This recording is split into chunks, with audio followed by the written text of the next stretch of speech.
자, 이번에는 2025학년도 수능 문제 한번 설명을 해보도록 하겠습니다. 지난 수능에서 이 문제가 되게 화제가 되었었거든요. 선생님 제자들도 이 문제를 되게 쉽게 푼 친구도 있는 반면에 여기서 막혀서 그냥 다른 문제로 넘어간 친구도 있어요.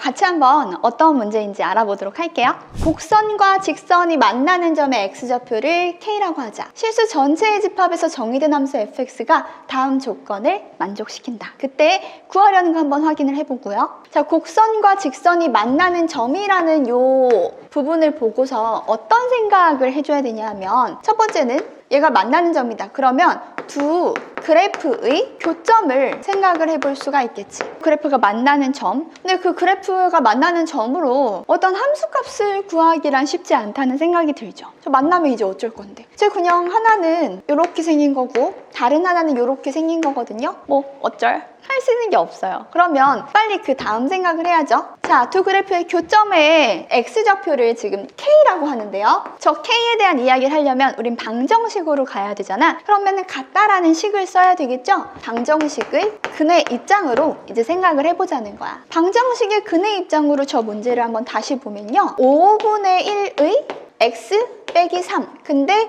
근이 k니까 근을 k라고 뒀을 때 k를 대입하면 k 빼기 3. 얘가 y는 x에다가 k를 대입해서 k. 이렇게 되는 거야. 그럼 이렇게 했을 때 저 5분의 1의 k 빼기 3은 k다, 요거를 만족하는 k를 우리가 구할 수가 없어. 저거를 막 어떻게 구하지? 막 구할 수가 없어. 그걸 구하려 그러지 말고 문제를 한번 다시 쓱 읽어요. 문제는 여러 번 읽는 거거든요. 너희가 뭘 해야 될지 잘 모른다는 건 문제에 있는 조건을 뭔가 빼먹었을 수도 있다는 거거든요. 그럴 때는 문제를 한번 쓱 읽어봐. 근데 요거 느낌이 뭔가 요거랑 비슷하지 않나? 같이 한번 생각해 볼게요. 얘는요, 그래서 5에 k 빼기 3분의 1은 k가 돼요. 여러분 요 k를 잘 못 읽을 수도 있으니까 선생님이 요 k로 바꿔줄게.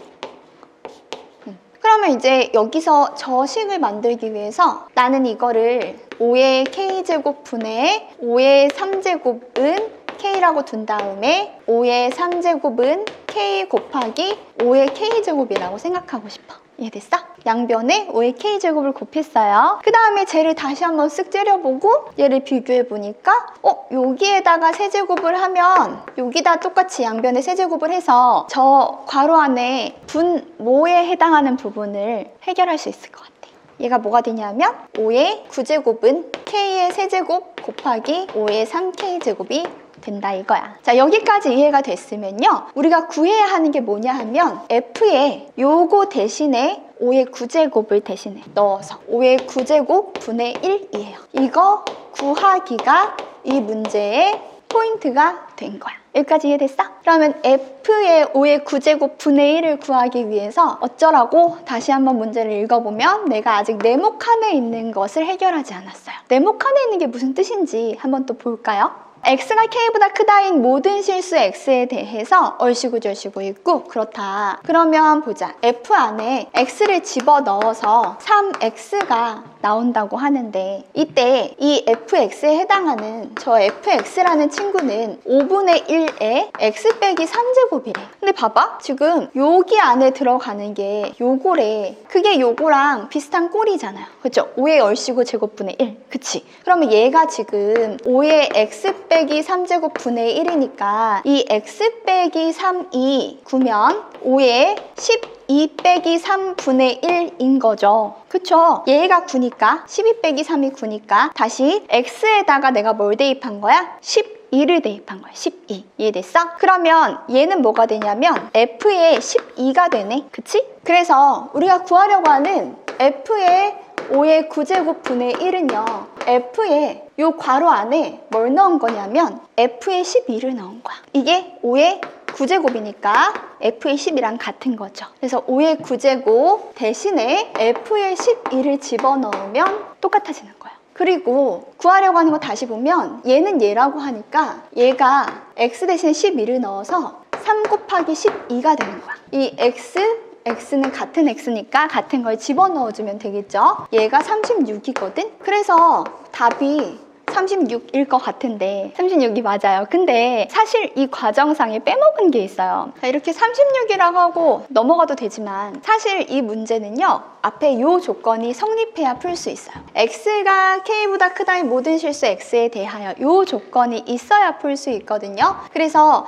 k보다 큰 x에 대해서 얘가 성립해야 이 답이 나올 수 있는 거기 때문에 이 방정식의 근, 요 k잖아요. 이 k보다 지금 우리가 여기서 써먹었던 x인 12가 k보다 큰지를 우리가 보여줘야 되는 거야. 사실은 저게 성립할 때 얘가 성립하는 거거든. 물론 성립하니까 답이 나왔겠죠. 그래서 시간이 없어서 그냥 넘어갔다면 아마 그냥 맞았을 거예요. 그러나 제대로 풀어보자는 거지. 그래서 12가 k보다 더 큰지 확인할 거예요. 그러니까 k가 어느 정도의 값을 가지고 있는지 확인은 해야 돼. 그러면 어떻게 확인을 해야 될까? 여기 식이 있는데요. 이대로 보면 조금 더럽고요. 얘 아까 5의 k제곱 분의 5의 세제곱은 k였죠. 그래서 5의 세제곱은 k 곱하기 5의 k제곱이야. 그래서 gx라고 식을 만들어가지고요. 얘 빼기 얘 해서 x 곱하기 5의 x제곱 빼기 5의 세제곱 이라고 쓰는 거야. 얘가 능령인 것이 이거의 근이 바로 k가 되겠지? 여기까지 이해됐죠? 그러면 얘가 능령이 되는 걸 우리가 찾을 수가 없잖아. 이거 어떻게 찾아? 그래서 적당히 수를 넣어서 얘가 연속함수기 때문에 부호가 바뀌는 지점을 찾아보는 거죠. 그래서 예를 들어 지금 여기 3이 있으니까 3 같은 걸 한번 대입을 해보면 3 곱하기 5의 3제곱 빼기 5의 3제곱이라서 누가 봐도 얘가 더 크네. 0보다 커. 값을 구할 필요는 없어. 부호만 확인하는 거니까. 그 다음에 g에다가 음수가 돼야 되니까 2 같은 거 한번 대입을 해볼게요. 그러면 2 곱하기 5의 제곱 빼기 5의 세제곱. 그러면 얘는 5의 제곱에 5를 곱한 거고 얘는 5의 제곱에 2를 곱한 거니까 얘는 음수네. 그치? 그럼 요 사이에 근이 있다는 거죠. 따라서 k는 2와 3 사이에 있구나. 이렇게 알 수가 있어요. 그러니까 여기에 있는 이 k가 12보다 더 작다. 12가 k보다 크다를 만족하니까 쭈르륵 해가지고 이 답이 나와 마땅하다. 그런 얘기를 하는 거죠.